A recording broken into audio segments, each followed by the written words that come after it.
Good day, everyone. After the exciting first ride on our Polaris Indy Trail, I figured just let's dive headfirst into another one. I posed the question in the last video, what do you want to see next? In everyone's defense, the video's only been out 3 days, and I just want to jump into another one, so I'm going to pick for everyone. It is going to be this 1986 El Tigre. Hey, yo, it is the Tiger King.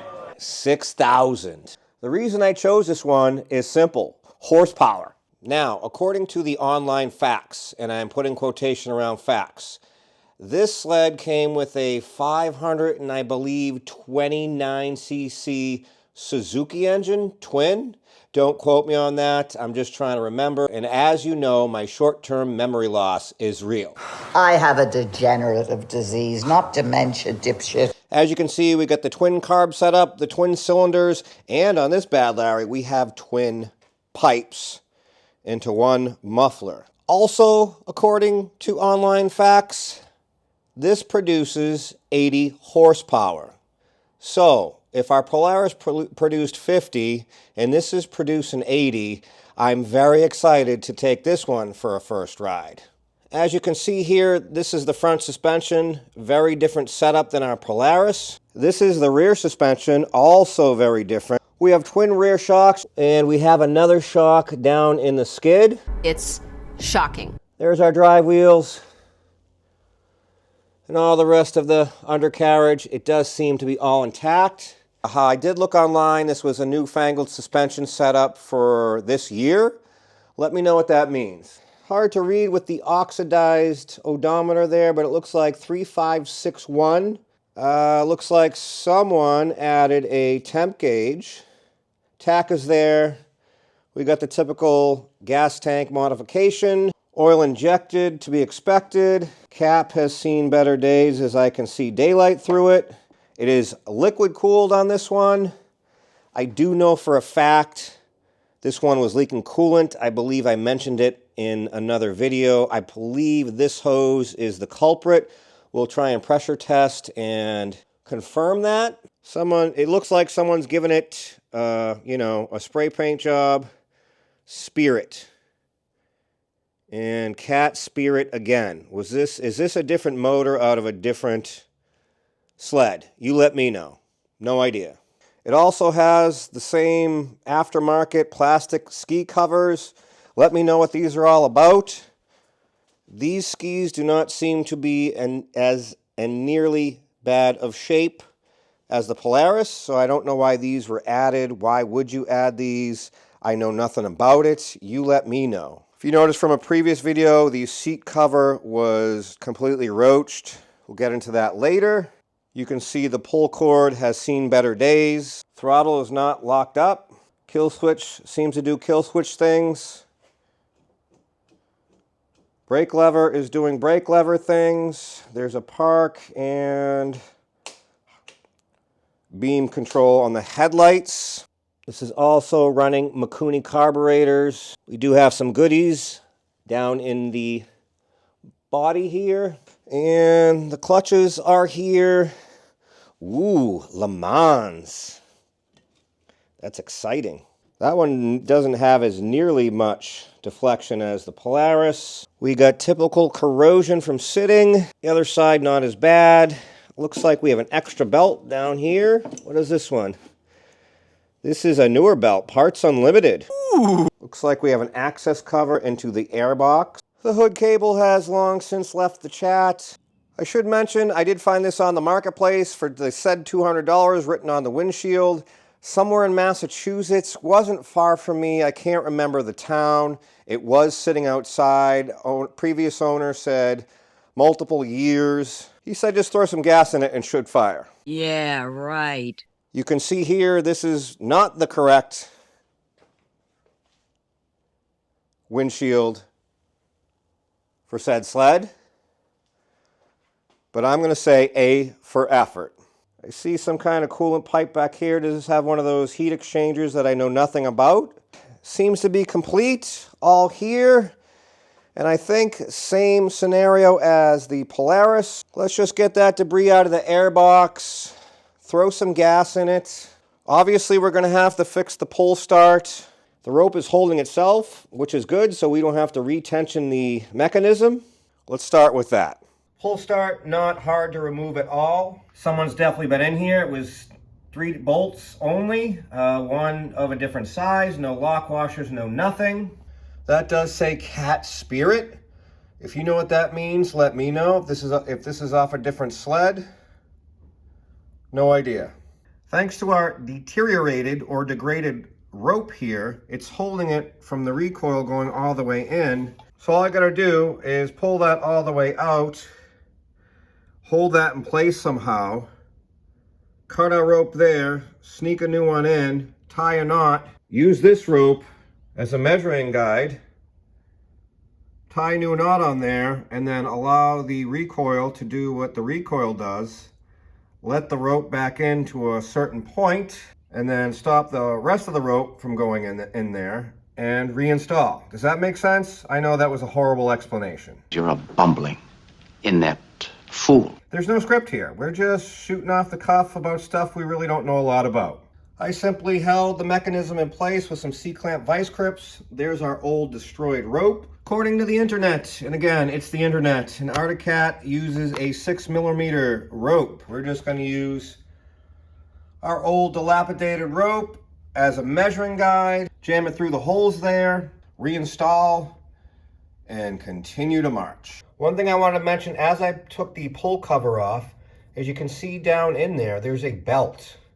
What is that V-belt doing? What is it driving? I have no idea. If you know, let me know. Probably going to add some flat washers and lock washers to this cover, get it reinstalled, and we'll go from there. I'm continually finding treasures in the belly pan of this sled. There's the other part of the hood cable. No idea. Old plug boot, some carb vent. Anyways, there's our pull start cover back in place. There was one missing on the bottom, which I was, by some sort of miracle, able to get back in place. And done and done. So I guess first thing is to let's see if this pulls over and is not locked up. It does indeed pull over. Our recoil is now recoiling. So like the Polaris, before putting any sort of money and more effort into this, we just need to hear this thing make some noise. Let's look in our tank here. Still got the float, plastic. Hard to see, but that is almost empty, and it smells absolutely wretched. You stink. 2-stroke oil tank is empty. We'll just add some there and hope and pray. Wishful thinking.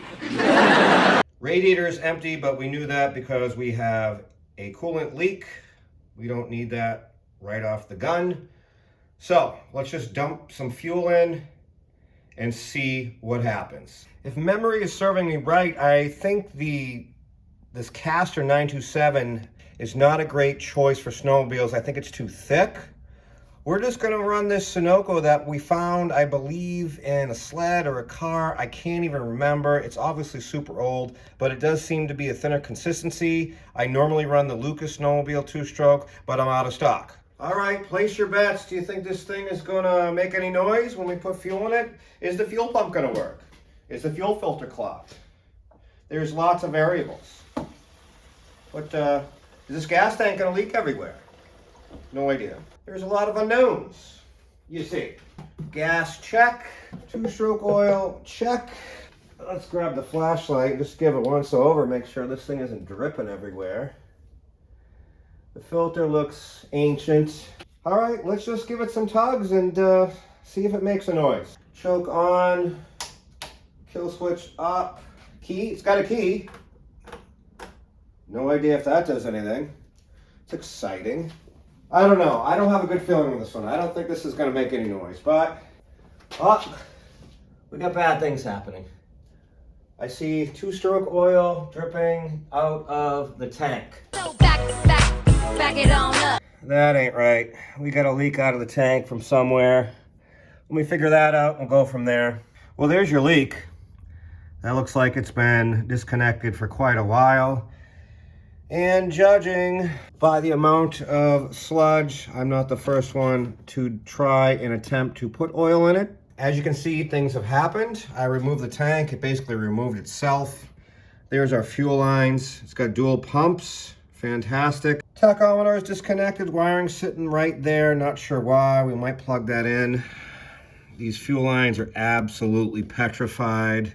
And I cannot see the two-stroke oil feed line anywhere. It doesn't seem to exist. You can just make out the cable for the oil pump down there. Unfortunately, you cannot see any tits or nipples where a line would go. There's the oil feed for that head there. If you squint you can see the other one there. So the feed lines are there. I just don't think the tank line is there. I think what we're gonna do is run the vacuum in here. We're gonna pull that out, make sure our in-tank filter is okay, drain the tank, throw some premix in it, throw the tank back in quick, and when we're getting ready to pull this thing over, I'll set you back up on the old tripod and we'll see if this thing will make some noise. Ready? Break! Hard to see, but this thing is rougher than I initially thought. There was a bunch of rot down on there. Not sure what that bracket was to.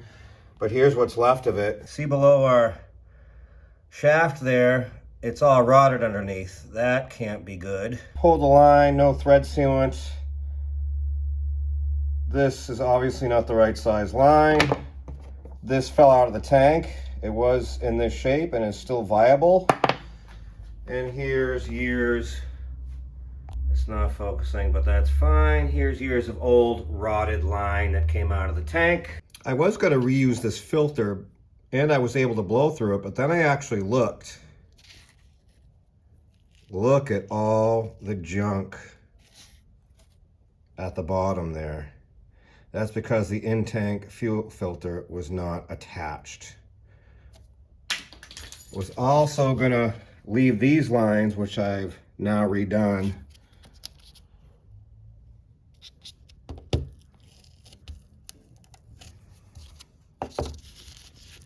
But these lines were petrified and I can't do it with one hand, but there's also a severe crack in that one.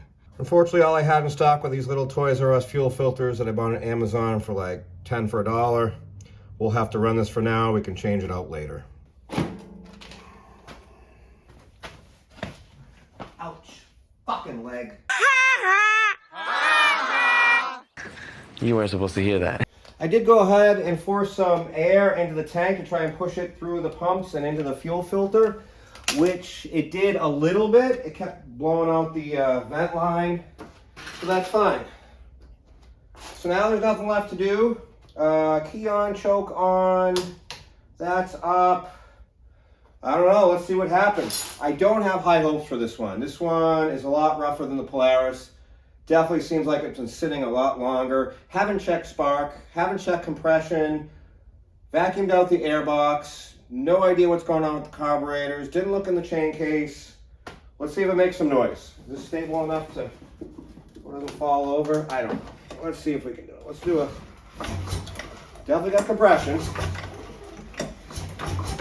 Just a little primer here. I don't have high hopes for those fuel pumps either. Let's see what happens. Lots of compression. All right, how's the body gonna like this?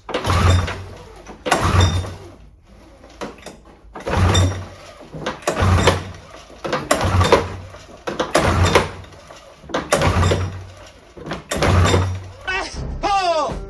Pull! Pile! Pull! Nothing. Won't start. Be nice if this thing had electric start for sure. People hate sissies.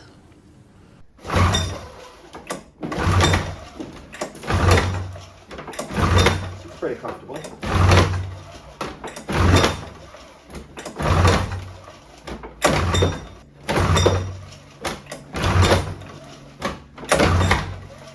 Absolutely nothing.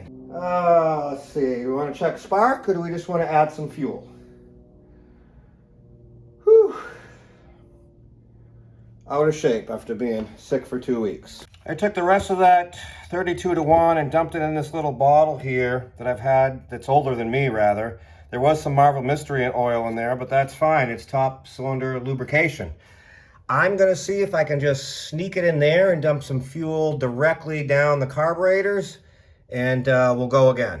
All right, hopefully it doesn't backfire because I got more in the air box than I did in the carburetors.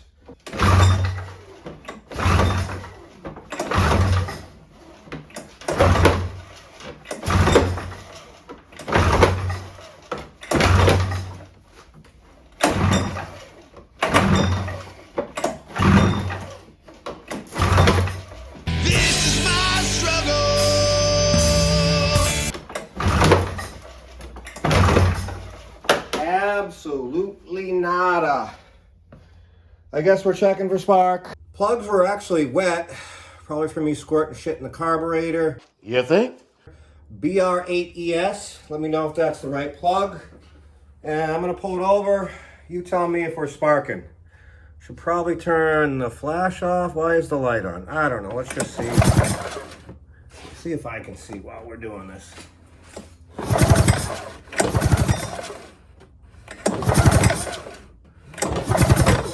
I am seeing zero spark. All right, let's dive headfirst into that issue. Good morning. It is the next day. Just like our 74 Cheetah, I guess these have the same no spark issues.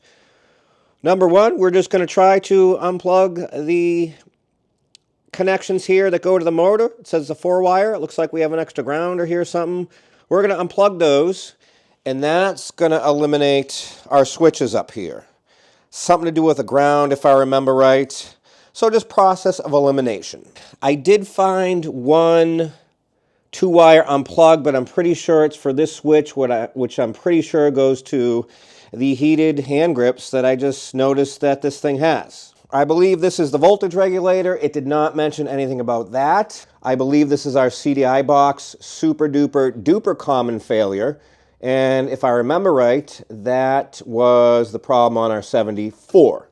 Coil, also another huge culprit for a no spark issue. We can check continuity on that. We'll save that for last. Ignition switch, no brainer. We can just connect the dots and bypass that. So let's see if we can make this light up. We got another connector coming out of the motor. I didn't even see. What is this one? Why is there two? No, but it doesn't want to unplug. Is this the one they're talking about? Not the other one? All right. Let's not get nervous. There it goes. This is our 4-wire. All right, that makes more sense because this is going to our CDI box. All right, I messed up. Hold the phone. Let's try it again.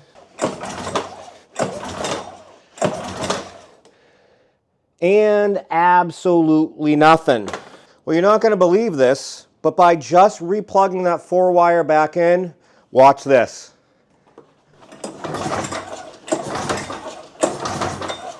I hope it picked up on camera, but we now have spark. Let me just check the other side. Yes, we have spark on both cylinders.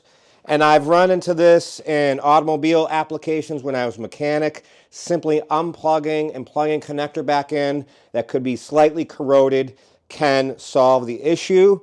That's what happened here. It's very exciting. I'm very aroused.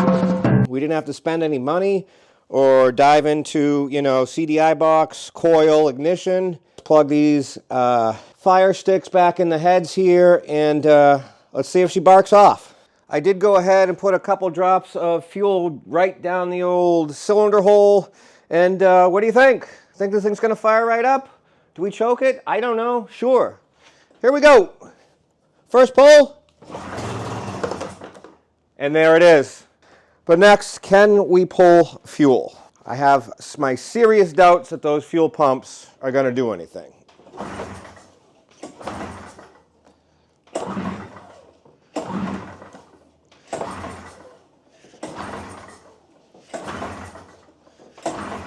Yeah, we don't have much fuel in our little tiny fuel filter here. So what I did is I removed the line that's going to the 2 fuel pumps and filled that up with fuel, trying to rejuvenate all the diaphragms in there. I also went ahead and disconnected the fuel line from the carburetors and just filled the bowls up manually. We'll throw this back together and see what happens. Alrighty, what say you now? On choke, key, good. Let's see if it fires. Wow. We lose spark?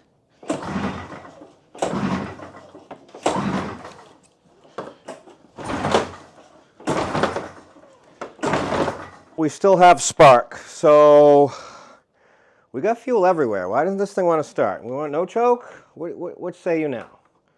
Just fire. Would you got foul plugs? Got spark.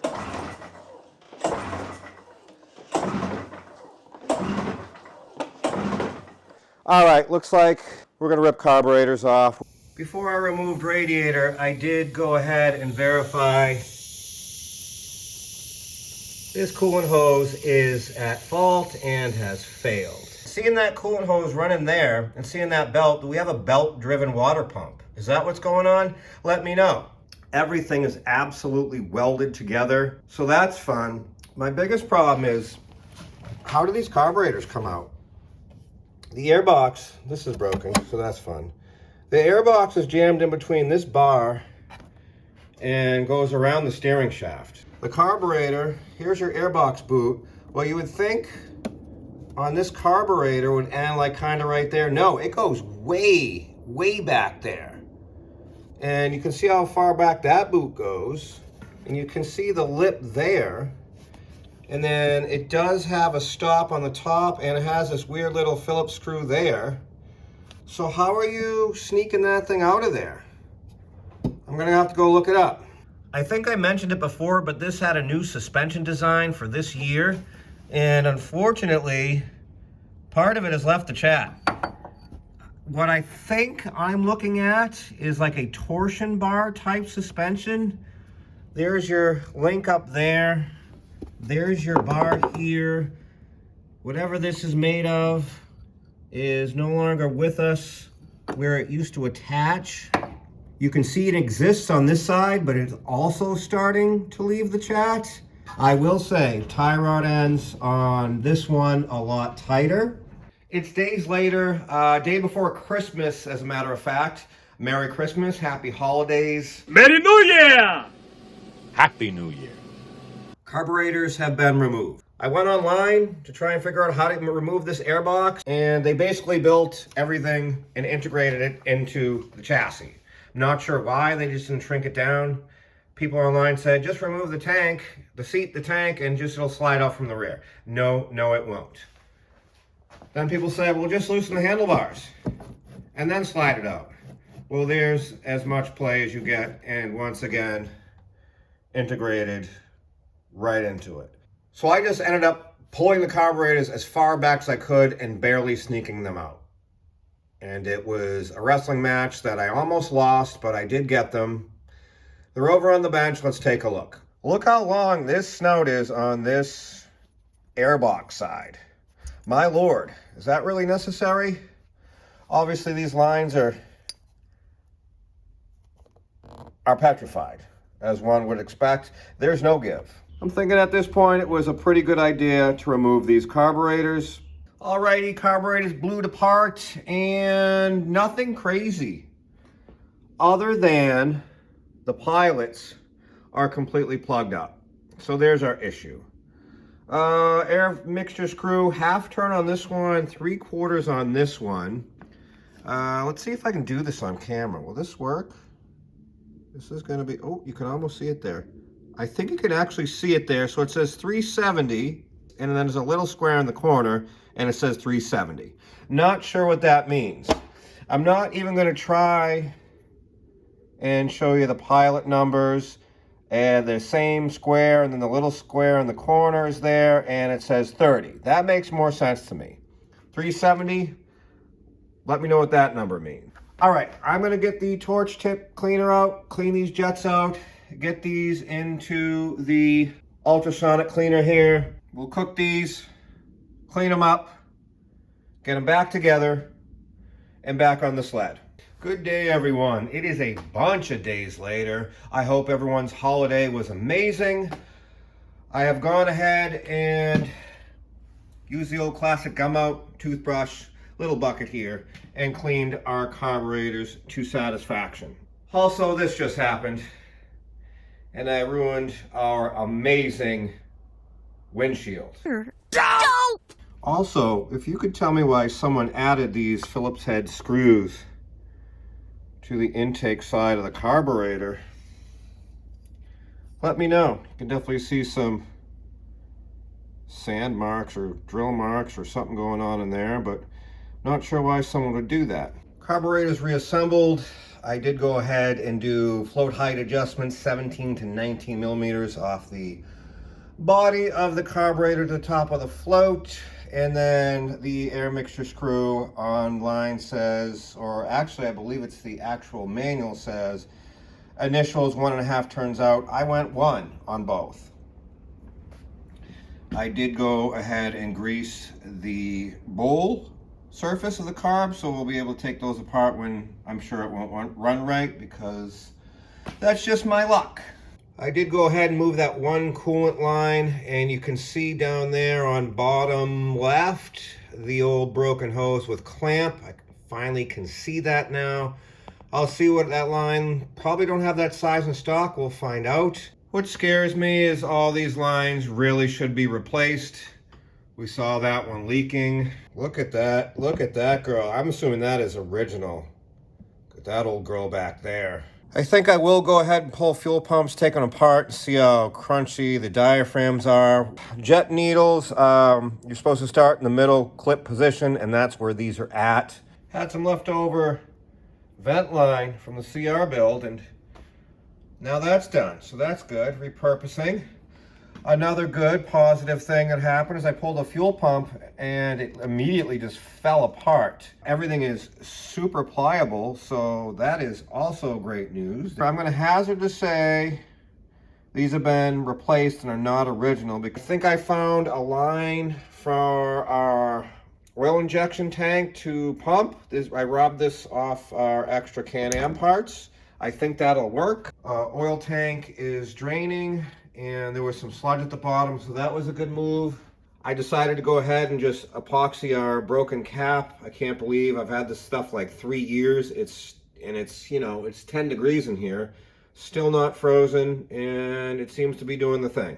So I thought I scored by trying to use this 3/8 oil line off the Can-Am extra parts bin, but it will not jam on that barb. I don't want to break it. I did try to find some clear vinyl PVC fuel line. It's hard to come by. Thin wall is what I'm trying to say. Thin wall stuff. But you can only get it through like snowmobile websites. It's months away, or weeks away rather. So I just went to my local parts store and ended up with this 1/2 inch fuel line PVC. It's pretty pliable. It's not terribly thick, but it's pretty wide. So I'm going to do my best to jab that on the pump there, route it to the tank, get the tank back in place. Alrighty, I have been a busy little bee. We basically got everything back together. Got our oil tank back in, our epoxy cap is holding up, running that line from the pump to the tank. I don't know, 45 minutes, an hour. I can't get my greasy little paws anywhere in this thing. For an 86, it's like new shit. It's all shoehorned in. Nothing. You can't get in there is what I'm trying to tell you. Carburetor's back on. That was pretty awful, but not the worst thing ever done. Fuel lines hooked back up. I did fill the bowls with some 2-stroke.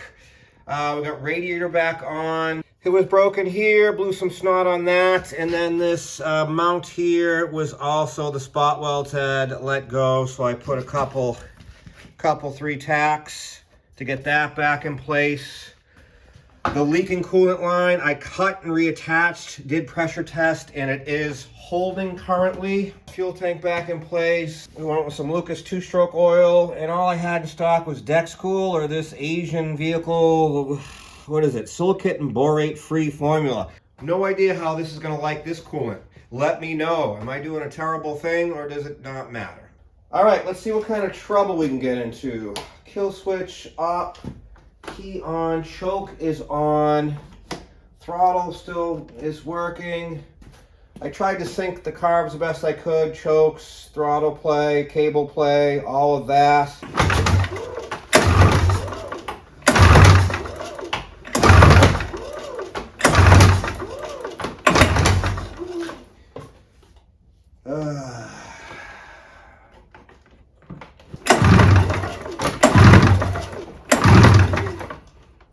This isn't that stable, that's good. Nothing.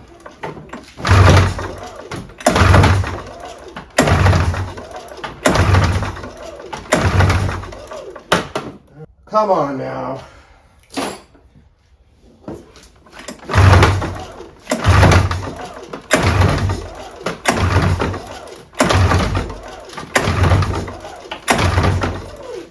Absolutely nothing.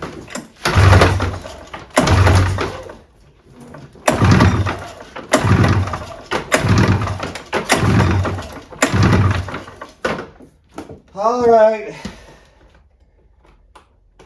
Let me see if I lost spark.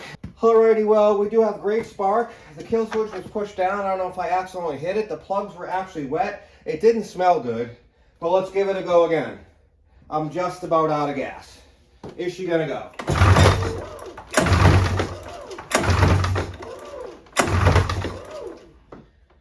We have spark and we have fuel. Plugs were wet. What is the... We have no compression. Did we do a compression test on this thing yet? Oh, fudge. No choke? You want no choke here? I don't know. Is our exhaust clogged? I didn't even think of that one. Do we have plugged up exhaust full of mouse? It screams Mouse House. Well, we got it to pop before. I guess we should probably pull exhaust. So I removed plugs again, and although they're wet, and I shit you not, driver's side plug or right side plug, it's wet, but it absolutely reeks of mouse urine. I don't know how or why that is. There was nothing in the intake when we took the carbs off. PTO side, it definitely doesn't smell like fuel. I don't think we're getting fuel yet. Let's put a little gas in the old cylinders, just a drop or two, and try and fire it again. Amazing. I've never run into that. I'm going to smell it again. Absolutely reeks. That one smells like piss. Of mouse urine, and it's wet. That is a first for me. Yikes. That can't be good. Okay, I just put a little spritz down the cylinder. Don't know if that's horrible for it or not. Coated the plugs a little bit. What say you now, 86L Tigre? That's what say you now. She popped. So we're not getting fuel. Oh my God. That exhaust. Oh God, it smells so much like piss. Absolutely reeks of mouse. That is weird. Is there mouse living in the bottom end in this thing? What? Oh my God. Oh my Lord. That is insane. Wow. It absolutely stinks. Two-stroke mixed with the worst mouse urine smell ever. Where is this smoke coming from? Now we're gonna have to pull exhaust. So I don't see any restrictions in the pipes. Nothing came out of them. I don't see anything down. You can see there's nothing down in the muffler. There is, let me see if I can get you in here. Clear. I got you. I'm stretching. Well, nothing in there. However, the PTO side smells like fuel, so we're getting fuel and spark, so I don't understand. The driver's side, or right side rather, smells like there's a dead animal in there. There's nothing obvious in there. but the smell is certainly of death. Oh, that could gag a maggot. It wasn't like carburetor was completely corroded or, you know, what am I trying to say? The slide was stuck open, so something could have crawled in there. Let's spritz it with a little starting fluid. This thing was $200. I don't care about it that much. I really don't want to blow it up, but I don't know. Let's just see if we can get it to run for a second. I feel like the smell is going to be atrocious. So I'm getting ready to run out of here.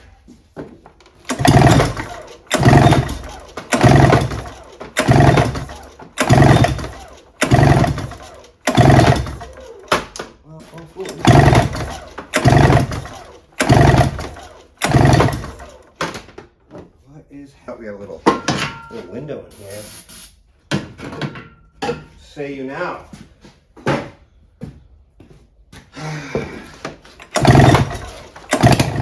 Ooh, that is loud. Oh, the smell. I wish you guys, I don't really wish you guys could smell it, but my, oh my Lord. Oh my Lord. That is crazy. Wow. I don't even know what to say. I don't even know what to do at this point. Do we have a dead critter in the engine somewhere? Oh my God, the smell. It is like 100-year-old mouse urine smell mixed with death. That is special. That's very special, isn't it? Well, it popped again on fluid. I really don't want to spray any more fluid. Now what do we do? On a positive note, for whatever reason this pipe wore through, but I'm going to blow some snot on there quick, get this welded up. Not going to show it, don't care. I'm sure you don't either. If you do, let me know. And there it is. Metal was super duper thin. I was probably better off making a patch, but I couldn't be bothered for a $200 sled. Yes, it's ugly, but it's good enough. Went ahead, put a couple tacks back in the heat shield just for shits and gigs. And that's it. Let's get this back in place, all exhaust back in place. I just want this thing to run so we can go take it for a rip quick, call it a video, move on to the next, get it edited, get it out, and have 3 people watching. Bitter much? Say bitter much? But wait, there's more. Just wanted to put the pipes back on and just noticed all of this. I'm assuming this sat outside for a long time. All right, back the snowmobile up. Let's get these things tacked and cut down on the leakage, and we'll go from there. You know, I'm really having a great time. Swiss cheese, you see. Perfect. So my quick fix really isn't working. This is absolute paper thin, Coke can. You can see my pieces of wire. I'm trying to keep the wire as far away as humanly possible to prevent as much heat going into it, and just all I'm doing is creating more holes. Gonna have to try and make a patch here. What sucks is the curve isn't part, but it's on a radius, and that's, you know, that's gonna take some effort. Effort I really don't want to put into this thing. Do I just search for a pair of pipes? I really don't want to put any money into this thing. It's a $200 sled that we don't even know if it runs and drives yet. All right, let's see what trouble I can get into, and I'll bring you back when something happens. Stop being such a little bitch. So it was all just no measurements. I just put a piece of metal up there, cut, and some map gas, the ball peen hammer, and Bob's your uncle. Maybe we'll start a new trend. The beat to shit look. We're just trying to seal in, you know, the exhaust from escaping. It's where the horsepower is created, inside this, you know, big chamber here. The science and stuff of it, you see. Wow. I think I missed my calling. I should have been a welder fabricator. How about new? Like it definitely happened. Here's our other patch. I mean, like, that one's almost like it didn't happen, amazingly. I didn't have any high temp paint, and obviously paint, it's gotta be 26 degrees in here. Paint doesn't really work in this weather, but the Seymour rust converter, absolutely. Amazing. Let's see how long it takes for this to burn off and what kind of chemical smell, toxic fumes it gives off. I just figured out why there was a hole in the muffler. There's a good angle. That muffler has been riding against this shock for God knows how long. Crazy. So we need to tweak this bracket and bring it up. I pressurized the fuel tank, saw a bunch of fuel go into the fuel filter, bottle fed one of the carbs through the back through the air box, and let's finally see if we can get this thing to make some noise, or do we gotta go deeper?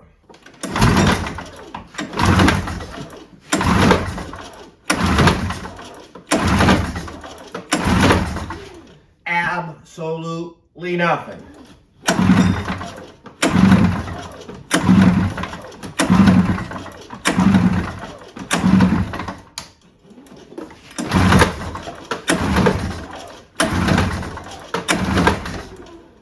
Not even a pop. That is very, very disappointing. We have fouled plugs. I didn't change the plugs. No, can't convert it run.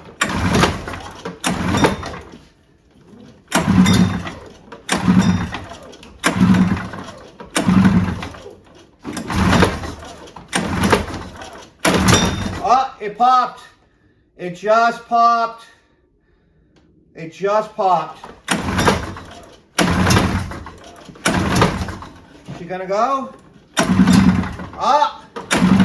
Ah! She's popping. About to bust that beach wide open. Choke back on. Think we're finally getting some fuel. Doesn't seem to want to choke.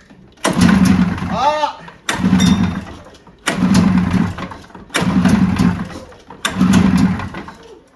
She's popping. I got blisters on my fingers! Finally. Are we still recording? I'm winded. We are. I think she's finally gonna go. I just ate a massive plate of udon noodles with beef at the local Chinese restaurant. You see. Chinese? Thai? Maybe. And I'm fat, full, and winded. Oh, hurts my hands. All right. Full throttle. Oh, yeah.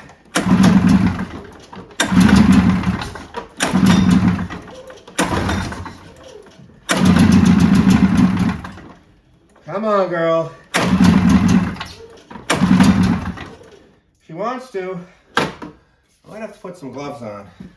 This handle's hurting my hand. All right.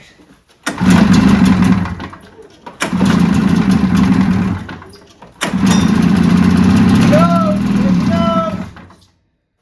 She ran. She officially ran. It's quiet without with the mufflers on. Try no choke.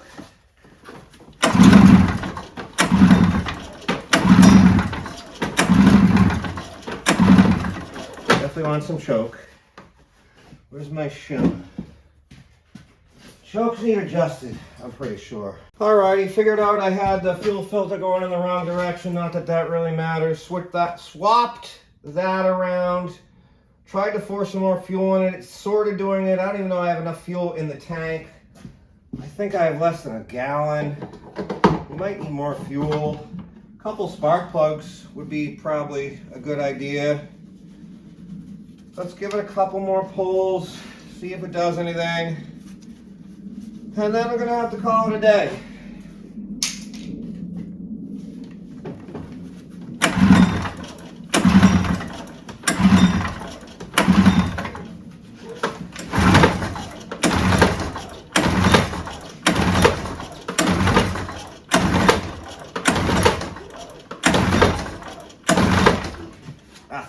We'll try again when I get an opportunity to try again. Alrighty, it is a week later. I have a minute to work on this thing. I just went ahead and backfilled the fuel pumps, the carburetor bowls, with some 50-to-1 engineered fuel. Let's see if we can get this old pig sitting for an unknown amount of years to fire, pull fuel, and see if we can make it run for more than 3 seconds.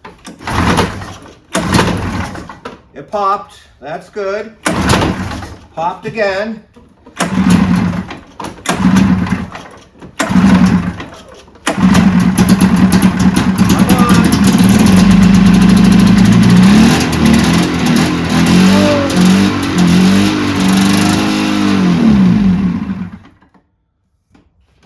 Well, that was more than 3 seconds. Something.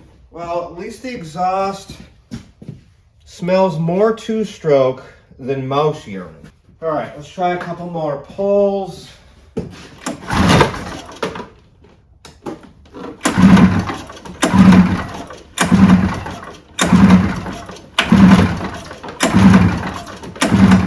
Nothing. All right, let me flood the carburetors again, and we'll try again.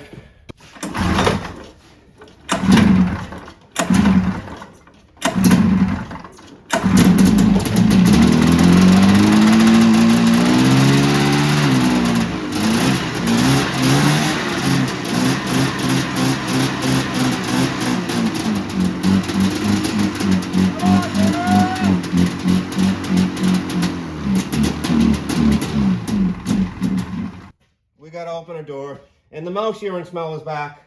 The fucking two-stroke with the mouse urine is something I've never experienced before. I can't understand where it's coming from. Exhaust was not clogged. There must be a dead mouse in the bottom end. I don't know. I think we gotta keep bottle feeding it until it starts to pull fuel. Let me open the door. As we're now smoked up with two-stroke and mouse urine, it smells horrendous.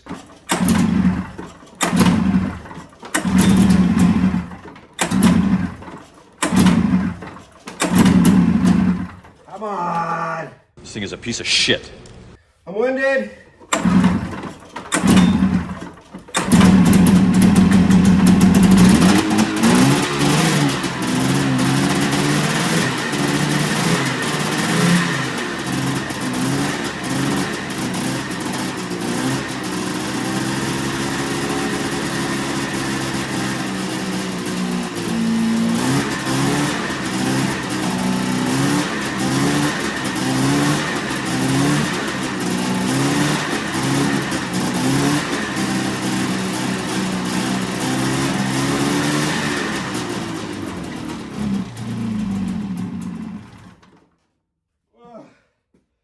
Abandon ship! Abandon ship!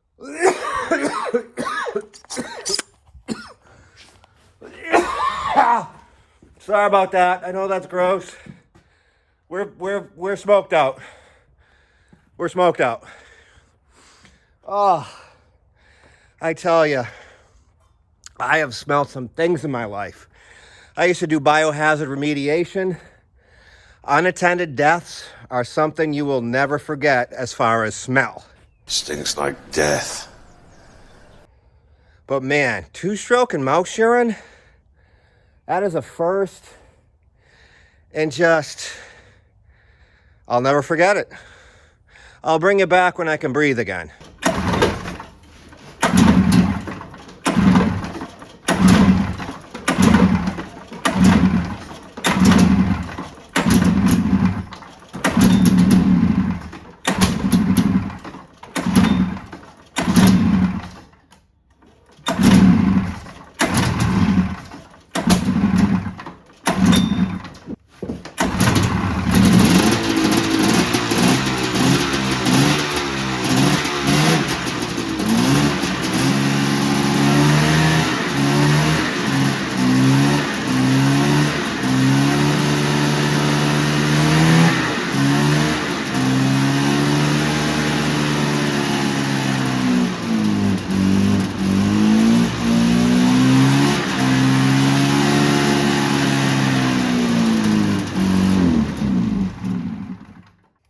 Once again, abandoned ship. Too lazy to move this thing outside. She's a heavy pig. I don't know if you saw it on camera, but headlight came on. Quite obvious to even most casual observer. The belt spinning, tracks moving. but we're still not pulling fuel. Alrighty, real quick, I think I figured out why this thing reeks of mouse urine. I think I've been feeding it all the mouse feces and goodies and renderings from this air box. If you look inside there, there's this little weird baffle that comes through the top, and I think there was a ton of mouse nests that I could not see even after vacuuming the bottom of the box. I would run it and a whole new pile would show up. So I think mystery solved. Good day, everyone. I don't know where we left off on this pig. It's a week later or so. What day is it? Anyways, this is what I got. I don't know if I remember I mentioned, but that carburetor there, one float bowl screw was loose. I was able to spin the carburetor, tighten that. I started this the other day. It was super hard to start. I had to spritz it with some fuel. Long story short, I figured out that the choke cables were not even attached to this mechanism. I don't know how this happened, because you then have to drive out this roll pin, put the cables on, put it all back together. From what I'm seeing so far, one, this is a giant pain in the ass to work on. You cannot get your greasy little paws in anywhere. I took the chokes apart and lost the little bushing sleeve thing that goes in the carburetor in the depths of hell on this thing. Took me an hour to find it. Was cursing like no one's ever cursed before. I must protect my virgin ears! When I started for you guys, I did not have the radiator cap on. I wanted to circulate coolant. Once I did, you're not going to see it, but or maybe you will see the radiator, since putting the cap back on and pressurizing the system, it does leak. So that's great. I did go ahead and decide to change out the sway bar arm. You can see it there, only to find out that the bushing, let's see if I get you in here, the bushing that lives in there is no longer with us. Complete waste of time. I vacuumed out the air box for the 100th time, and every time I run it, there's more stuff in there. It is just sucking from the bottom of this box where I cannot reach via the baffle that's in there. I don't know if this is going to pick up on camera, but the motor seems like it's sitting that way. But it is running, driving, doing the thing. I checked motor mounts. It does seem to be implanted in there securely. The only thing that's preventing me from driving this thing outside is... oh yeah, hold on, Mel.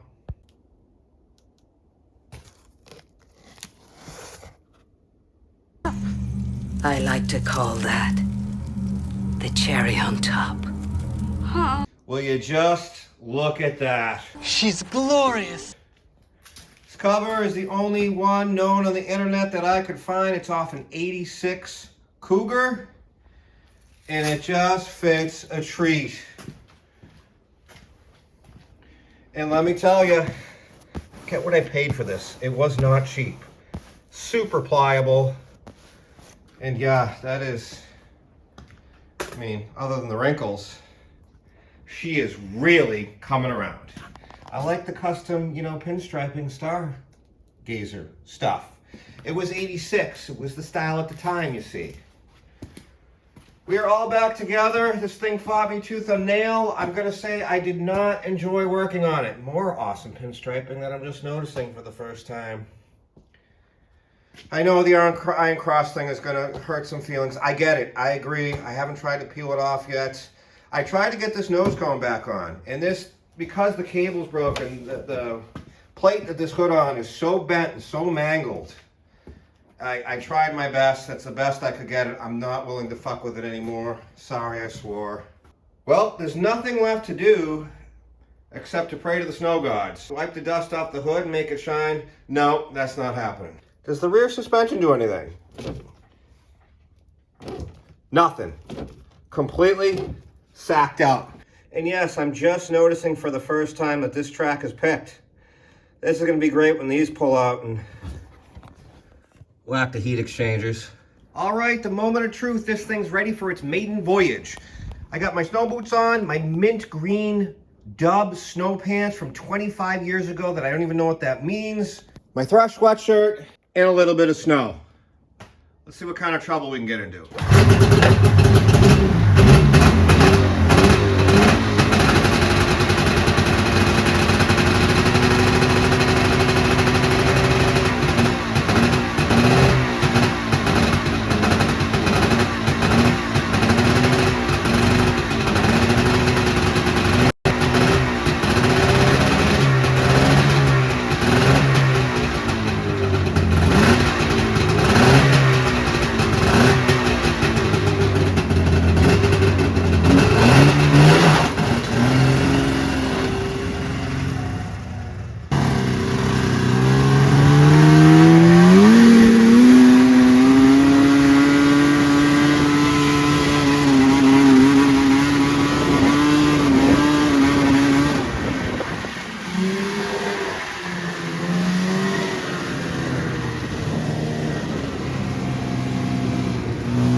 did not go according to plan at all.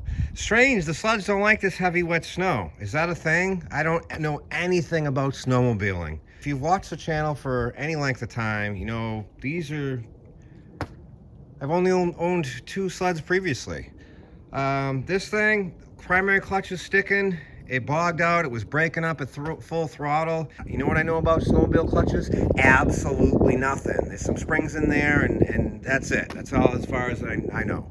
I tried to tow it with the Polaris here that immediately fired up and just did the thing. This thing is amazing as far as I'm concerned. This one, not so much. I didn't realize how cracked this thing is. Let me see if I can get you in there. She is dry rotted for sure. I don't know about this one. This didn't give me the warm and fuzzies like the Polaris over there. Although I do like the seat cover. Just pulled the spark plugs here on our Arctic Cat El Tigre, and I thought it was running super rich, but if you can see, that's PTO side. That's a nice chocolate brown. This one was super flooded and a little bit more on the rich side, but not awful.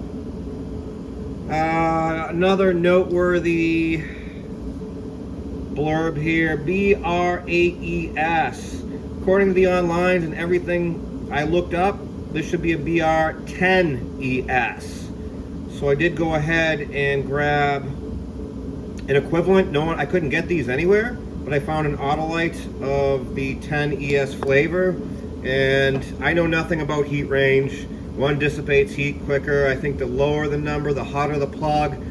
Please educate me, let me know. We're gonna throw what's supposedly the right plugs in this. Hopefully that helped. I did go buy a real inline filter. I think we're gonna switch that out, and then we'll be able to monitor fuel flow.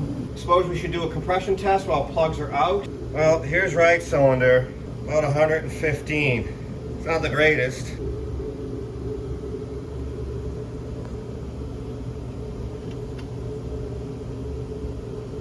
On a good note, they're identical, 115 apiece. I'll look up and see what this is supposed to be.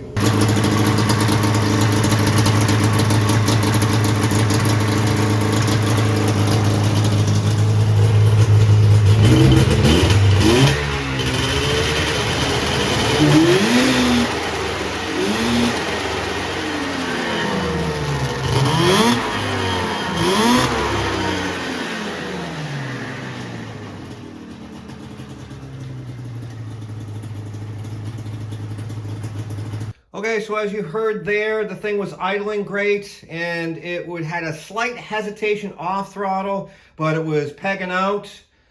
Smoked the place out, had to let it air out. We're back now. This is what I did. I did go ahead and put a real fuel filter in there and got rid of the Toys R Us one and rerouted the fuel line a little bit better so it's away from that jack shaft, I believe it's called, or drive shaft. I did verify that was oil in the chain case. It was extremely clean. I did go ahead and adjust the choke all the way down, as I don't know what was causing the bog before. That's the only thing I changed, was hooking those choke cables back up. Wanted to make sure they were seated down all the way. I went ahead and put this cover back on the airbox. It's not supposed to be there, but someone put it there.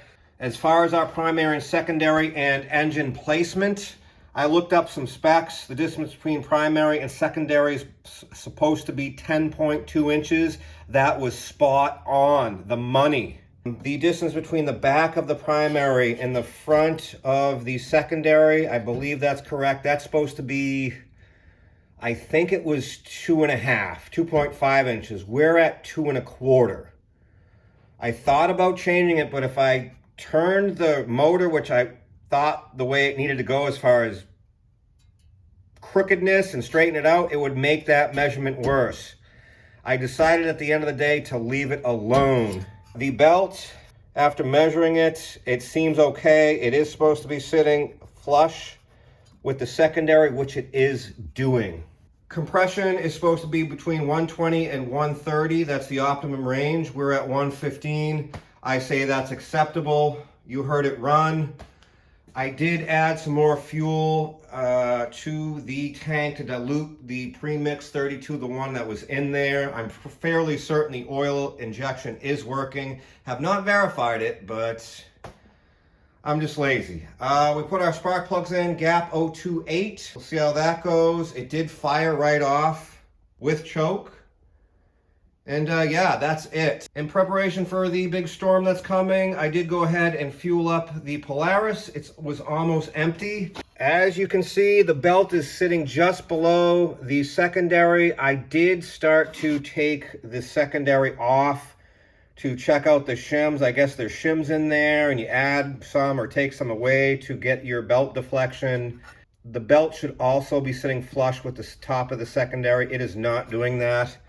It has more deflection than it should. I think the belt's worn. I started to pull this off. It was coming. And then I saw the screws behind there, and I've never done it before, and spring things. I chickened out, is what I'm trying to tell you. I backed off. We know the thing runs. We know the thing will do 60 across the field. I didn't want to open up a can of worms, I guess is what I'm saying, on top of never having pulled one apart, and really didn't want to get into it. I did hit the back of these with some carb cleaner, as the back of those cars were filled with black schmoo like the Articat. And yeah, that's it for this one.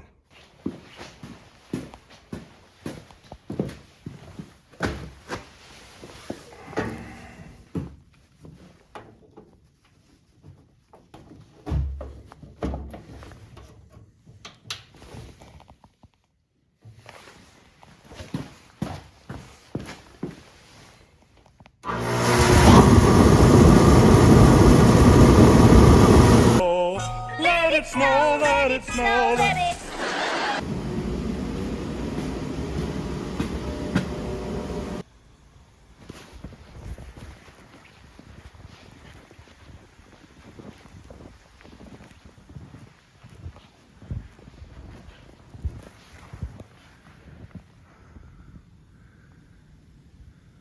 Good morning. It is Monday, January 26th. It is a balmy 19 degrees Fahrenheit. And as you can see, we finally got some real snow here in Massachusetts. I'm going to fire up the old Jacobson. I think this is a 72-ish Imperial 26. I featured this on the channel, I think once or twice. I can't remember. Bought it for 60 bucks. Threw a new carburetor on it. It's always had some runnability issues, and I finally figured it out. And when I say finally, that means I finally took a little bit of effort. And that mixture screw, I constantly have to adjust it. It would run mint for a minute, and then, of course, it's not going to focus. That's what this phone does. And then I'd have to adjust it again. I thought it was a weak spring, put a stiffer spring. Thought it was moving around with the vibrations, you see. Long story short, it just needed a float adjustment. It was just running out of fuel. Bent the tang down, float goes up, more fuel, and it's run better than it ever has. We're gonna start our day by getting this driveway snowblowed and a little path so we can get in here, and then we'll let the fun begin. I don't know how this Articat is gonna do under load. You saw what it did the other day. I also don't know what happens when you put a snowmobile through 13 inches of fresh powder.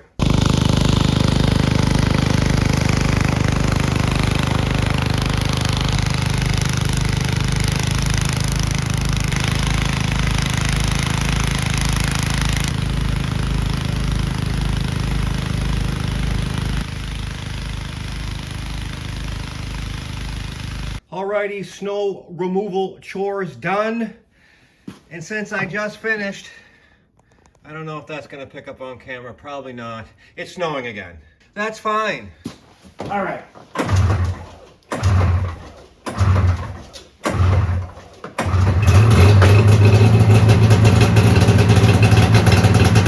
El Tigre. Eye of the Tiger, man.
Wow.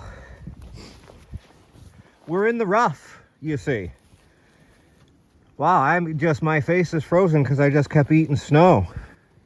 Again, we're not groomed out here. Well, it did much better than last time. I can surely say that. All right, how do we get unstuck and moved? Because we're in deep here.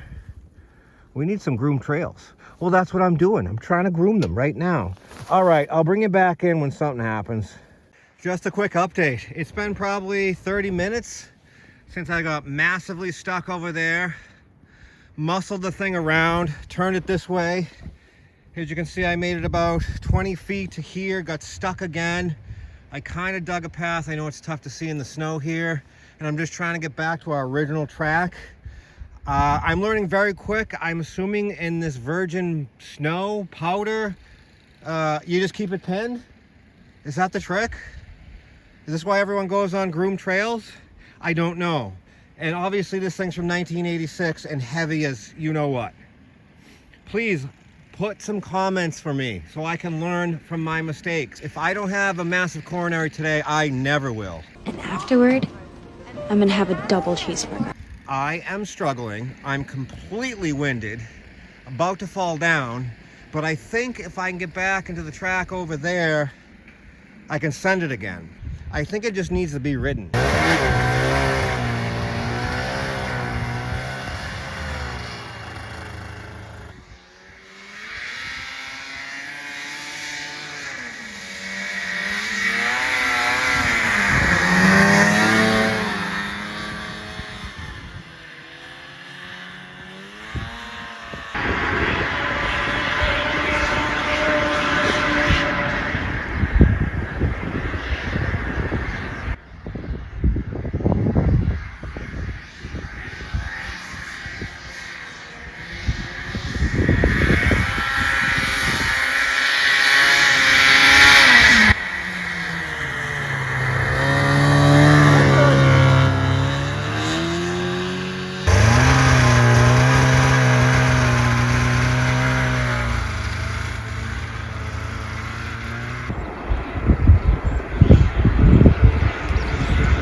Well, that was a workout from start to finish. And I'm completely gassed. And I'm spent. Pun intended. I don't know if it picked up on the video. But the last lap, this thing actually started coming around and running amazing. And that's all it needs. It just needs time to run, go through the paces, been sitting forever. I figured out why it was, part of the reason why it wasn't turning well. There's definitely, right there, there's a point where the steering binds. It's catching on something. I'm not sure what. I haven't gone through the steering. Right there, it catches. And we're not being, and then all of a sudden, if you really wangle it, it'll go all the way. And that started coming around. Let's open the radiator and see if there's any juice left in it. And radiator's still full, so that's fantastic. I'm sure you could feel my disdain for this thing as I was working on it. Did you count how many pulls?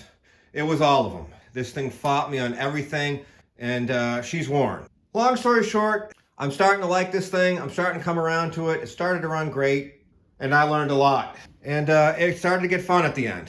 Please comment, subscribe, like the video if you will. As always, thanks for watching. Hope to see you on the next one. That's finally it for this one. I thought that would never end.